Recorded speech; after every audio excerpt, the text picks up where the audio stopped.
अर्जुन के घर में घुसने के बाद अवंतिका ने हैरानी से बॉल रूम के आसपास देखा। पिछली गाला की तुलना में जो उसने और उसके पति ने बिजनेस ट्रिप में अटेंड की थी, ये चैरिटी गाला ज्यादा अच्छा था। सुंदर लेडीज ने अच्छी और सुंदर ड्रेस में उनका स्वागत किया। उनकी गर्दन और कान महंगे गहनों से सजे हुए थे और वो कई हजारों या लाखों की कीमतों के हो सकते थे। वहीं कई आदमी उनके बेदाग काले सूटों पर बेहद खूबसूरत नजर आ रहे थे। अवंतिका को लगा जैसे वो यहाँ इनमें से किसी को बिलोंग ही नहीं करती है। ये उसकी दुनिया नहीं थी और उसे लगा कि वो सिंड्रेला की तरह है, जिसे ये अटेंड करने के लिए मजबूर होना पड़ा, लेकिन राजकुमार से मिलने के लिए नहीं बल्कि उससे लड़ने के लिए। वो अर्जुन का हाथ टाइट पकड़ लेती है जब वो किसी भी चीज के बारे में सोचने की कोशिश करती थी जो उसका ध्यान बर्बाद कर सकती थी। अवंतिका, यहाँ! एक जानी पहचानी आवाज ने पूरे रूम में उसका नाम पुकारा। उसने पीछे मुड़कर देखा तो संध्या अपने पति के साथ वहां खड़ी थी। अर्जुन ने अंदर से कराह निकाली, लेकिन जब अपूर्व ने उनकी तरफ अपना रास्ता बनाया तो संध्या की तरफ अर्जुन ने चलना शुरू कर दिया और उसके कंधे पर हाथ रखा और उसके कान में कुछ धीरे से बोलने लगा। फिर उसने वापस अपने भाई की तरफ सिर हिलाया और अपनी वाइफ को देखने लगा। अवंतिका, मुझे पहले दादी से मिलना है। संध्या और अपूर्व तुम्हें थोड़ी देर कंपनी देंगे। ओके, मैं तब तक आपका वेट करूंगी, अवंतिका ने डरते डरते कहा। असल में वो इतनी बड़ी पार्टी में आके, इतने बड़े बड़े लोगों के बीच आके काफी नर्वस हो रही थी। और होती भी क्यों ना, आखिर आज वो अर्जुन की दादी से जो मिलने जा रही थी, जिससे सब डरते थे। अर्जुन ने बिना इच्छा के अवंतिका की पतली कमर पर अपनी पकड़ छोड़ दी और ऊपर की तरफ चला गया। ओह माय गॉड भाभी, आप, मैं बता नहीं सकता कितनी सुंदर लग रही हो आप। ओह माय गॉड मेरी भाभी। अपूर्व ने मुस्कुराते हुए उसे शैंपेन का एक गिलास पकड़ा दिया। दादी आपसे मिलने से पहले ना भाई को कुछ कहना चाहती हैं। आप टेंशन मत लीजिए, सब कुछ ठीक हो जाएगा। तो तुम्हें ये सब कैसा लग रहा है? संध्या ने अपनी ड्रिंक से एक सिप लेते हुए पूछा। अवंतिका ने कुछ पल इधर उधर देखा और कुछ लेडीज को नोटिस किया जो उसके बारे में ही बातें कर रही थी। इसकी वजह यह थी कि अर्जुन उसके साथ वहां आया था, तो हर कोई ये जानने के लिए उत्सुक था कि आखिर वो है कौन। उनकी बातचीत शायद उसके बारे में ही हो रही थी और उसने शर्त लगाई कि वो उसे बदनाम कर रहे थे। ये वैसा ही है जैसा मैंने उम्मीद की थी, लेकिन क्या सभी अग्रवाल परिवार की पार्टीज इतनी ग्रैंड होती हैं? हाँ भाभी, ऐसी ही होती है, अपूर्व ने जवाब दिया। इस तरह की पार्टीज उन लोगों के लिए बहुत जरूरी है जो अपने पैसों के साथ साथ बड़े लोगों के साथ भी अपने रिश्ते और कनेक्शन बढ़ाना चाहते हैं। इन पार्टीज में केवल सबसे अमीर, सबसे फेमस और पॉपुलर हस्तियों को इनवाइट किया जाता है। वो ही इन पार्टीज में शामिल हो सकते हैं। ये सही है। मैं पहले ही सोनी और सिंघानिया परिवार के कुछ लोगों से मिल चुकी हूँ, संध्या ने कहा। उसके शब्दों ने लगभग अवंतिका को डर में कपकपा दिया। क्या होगा अगर सोनी परिवार का बेटा यहाँ आया होगा? वो लगातार उससे मिलने से बचने की कोशिश करती थी, तब भी जब हर बार उससे मिलाने के लिए सिंघानिया परिवार कोशिश करता था। वो सोचने लगी कि कहीं उसकी चाची उसे परेशानी देने के लिए यहाँ ना आ गई हो। ओह, मुझे लगा था कि कई लोग यहाँ आने में इंटरेस्टेड नहीं होंगे, क्योंकि कम से कम खन्ना और पालीवाल परिवार तो बिल्कुल भी नहीं, क्योंकि उन्होंने भाई के लिए रिश्ता भेजा था और भाई ने साफ इनकार कर दिया था। सिंघानिया परिवार की बात सुन के अपूर्व काफी परेशान हो गया था, क्योंकि अग्रवाल परिवार के साथ सिंघानिया परिवार के रिश्ते अच्छे नहीं थे।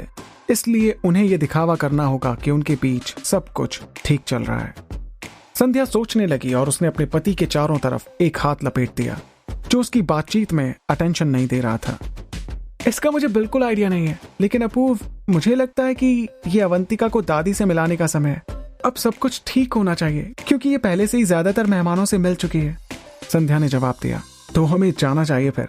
दादी और उनके समय को हमें इंपॉर्टेंस देनी चाहिए, हमें देर नहीं करनी चाहिए। मेरे साथ चलो भाभी, मैं आपको उनके पास लेकर चलता हूँ और उन्हें बताता हूँ कि मेरे भाई का सिर क्यों आपकी ऊंची एड़ी के जूते के नीचे रहता है।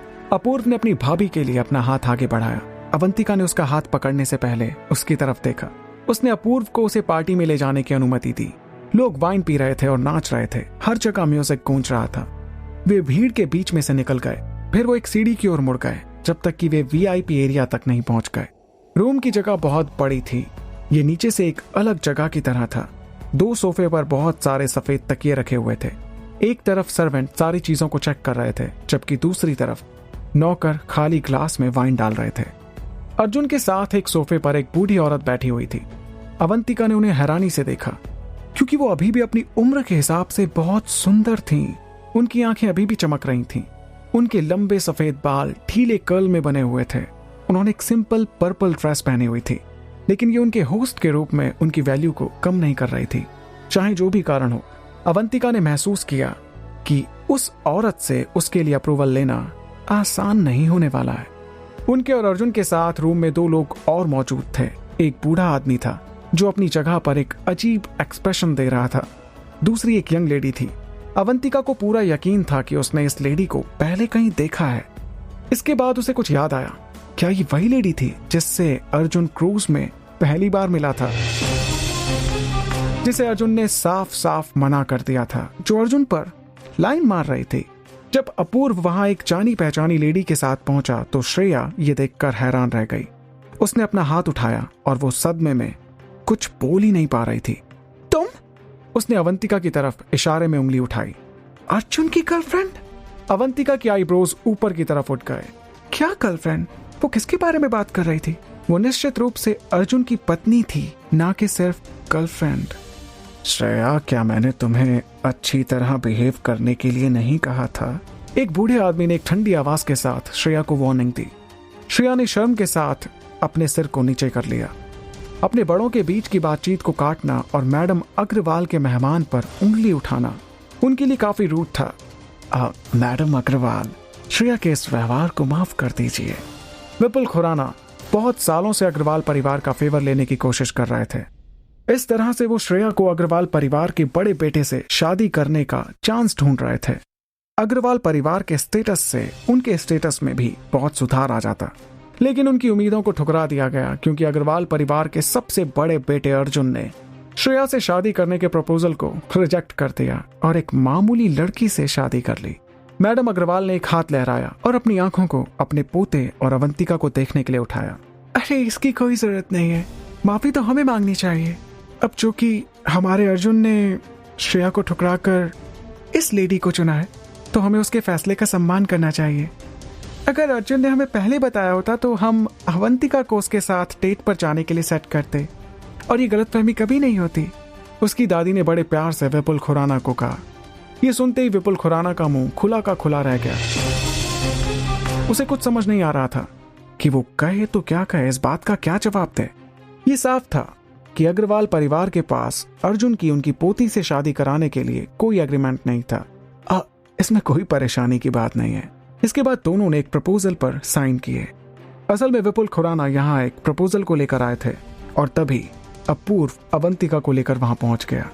हमें खुशी है कि हमें अग्रवाल के साथ काम करने का मौका मिल रहा है।